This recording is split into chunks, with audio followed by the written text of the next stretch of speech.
უნდა აღვნიშნო, რომ მოხსენება ნამდვილად იყო კრიტიკული და მწვავე მოხსენება და გამოიკვეთა შემდეგი ხაზები, რასაც ჩვენ ძლიერი საქართველოს ლელო მუდმივად ვამბობთ და ვაცხადებთ.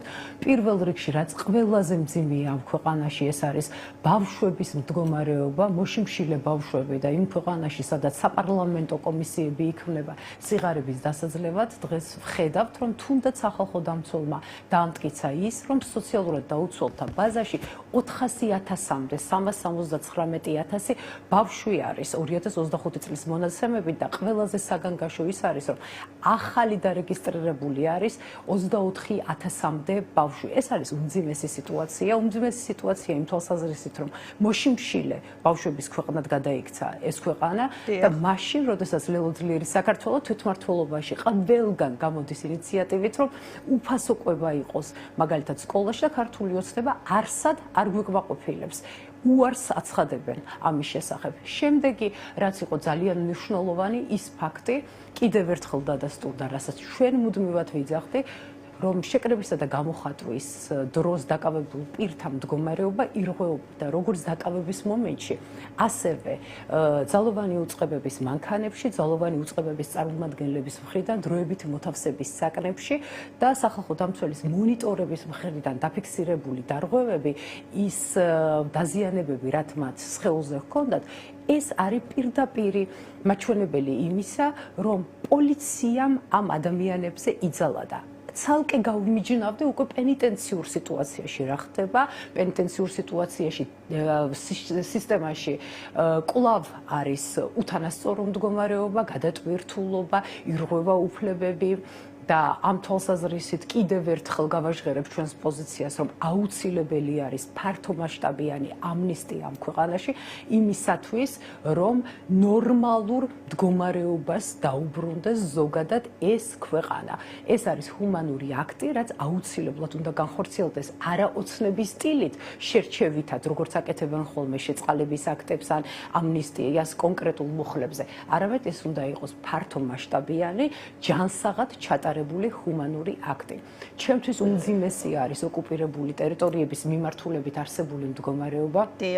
ის ფაქტი, რომ აფხაზეთში და ცხინვალის რეგიონში ქართულ ენაზე სწავლება უკვე აღარ არსებობს და ქართული ენა შეტანილი არის როგორც უცხო ენა, ეს არის უმძიმესი მდგომარეობა და აი ახლა ზუსტად გავრცელდა ინფორმაცია, რომ მოსკოვში პუტინი და ალან გაგლოევი, მარიონეტული რეჟიმის პრეზიდენტი შეხვდნენ ერთმანეთს და კვლავ ხდება ანექსიური პროცესების გაძლიერება, ანუ 9 მაისს ხელმოწერილი დოკუმენტის კიდევ უფრო მეტად გაღრმავება. ჩვენ ვნახეთ ხომ 26 მაისს საჩუქარი მოგვიწყვეს ბჭყალებში იმ თვალსაზრისით, რომ შევიდა ძალაში და ახლა უკვე ვხედავთ, რომ ახლა უკვე მიდის საუბარი ყოვლის მომცველ ფართო თანამშრომლობაზე სხვადასხვა სეგმენტში.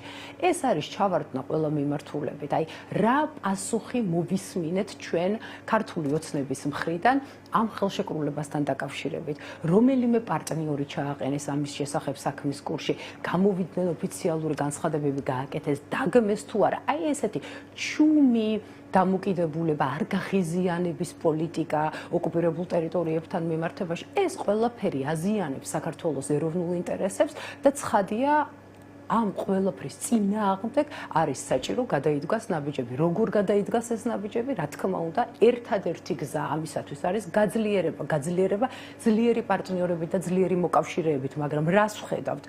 საქართველოს ხელისუფლება მიდის იზოლაციონიზმისკენ. იზოლაციონიზმისკენ, როდესაც მიდიხარ, მაშინ სუსტდება სახელმწიფო და შესაბამისად აგრესორთან საბრძოლველად, აგრესორის წინააღმდეგ ნაბიჯების გადასადგმელად და შენი ქვეყნის ტერიტორიული მთლიანობის დასაცავად, შენი ქვეყნის სუვერენიტეტის დასაცავად, ოკუპირებულ რეგიონებზე არსებული მდგომარეობის გასაუმჯობესებლად, ჩვენი დევნილების დასაცავად და მათი უფლებრივი მდგომარეობისთვის საჭირო არის პარტნიორების მხარდამჭერა და ყოველთვის ჩვენი პარტნიორები იყვნენ ამერიკის შეერთებული შტატები, ევროკავშირის ქვეყნები, დიდი ბრიტანეთი, ის ქვეყნები, რომლებიც 10 წლეულების განმავლობაში ეხმარებოდნენ საქართველოს დემოკრატიული პროცესების სიჯანსაღეს, ეხმარებოდნენ ფინანსურად, ეხმარებოდნენ კულტურული ღონისძიებების თვალსაზრისით, საქართველოს კულტურული მემკვიდრეობის დაცვის საკითხში და ვითარდებოდა ეს ქვეყანა და დღეს რას ვხედავთ, ხო?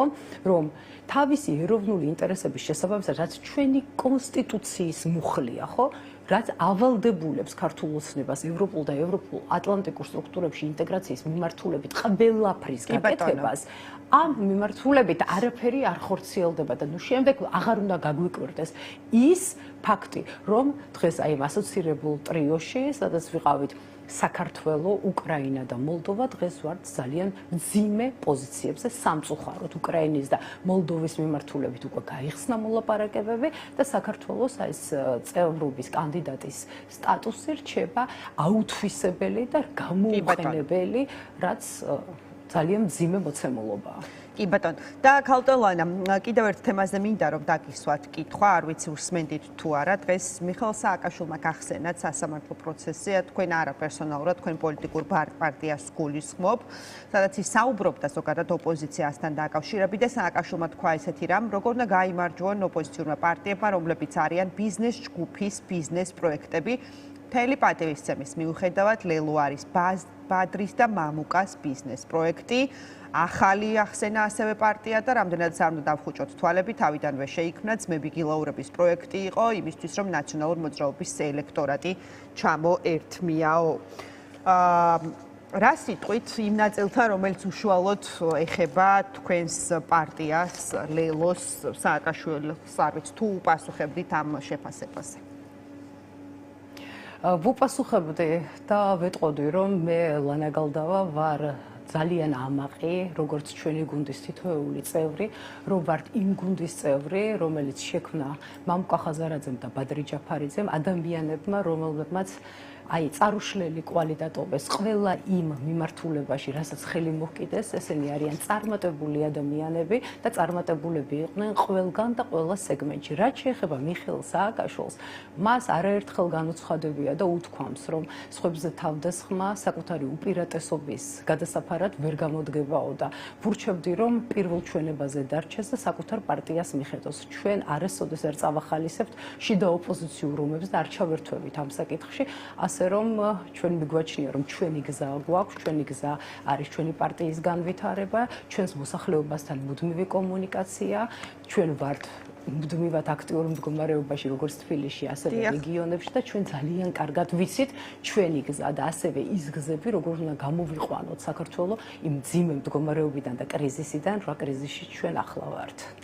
კი ბატონო და ზოგადად რას ფიქრობთ ისე რადგან ამ საკითხსაც შევეხეთ ქალბატონლანა რაც ხდება ოპოზიციურ ველზე ამ კუთხით თქვენ შეიძლება ეს ნაკლებად გეხებოდეთ იმიტომ რომ 9 პოლიტიკური პარტიისგან შემდგარ ალიანსში რაღაცა მიმდინარე გარჩევები აიქ ნაციონალურ მოძრაობაში ცალკე და ასე შემდეგ მაგრამ აი გარედან გვერდიდან როგორ ჩანს ეს ყველაფერი იმ პოლიტიკური პარტიისთვის რომელსაც ასევე ეპატიჟებოდნენ ამ ერთობაში მაგრამ თქვენ არ გაწევრიანდით მოკლედ ამ ალიანსში ზოგადად მე ძალიან არ მიყვარს სხვა პარტიების საქმიანობის შეფასება, ჩემთვის მთავარი არის ის, რომ ოპოზიციური ფლანგი იყოს ძლიერი და ჩვენ პირველ რიგში მისაღწევი გვაქვს არჩევნების, შემდეგ ეს არჩევნები უნდა ჩატარდეს თავისუფალ სამართლიან კონკურენტუნარიან გარემოში, ის თუ რაღაცები ხდება ოპოზიციის შიგნით და დაპირისპირებები, ეს არის მათი საქმე, მაგრამ ქართული ოცნების დასამარცხებლად საჭირო არის ძლიერი ოპოზიცია.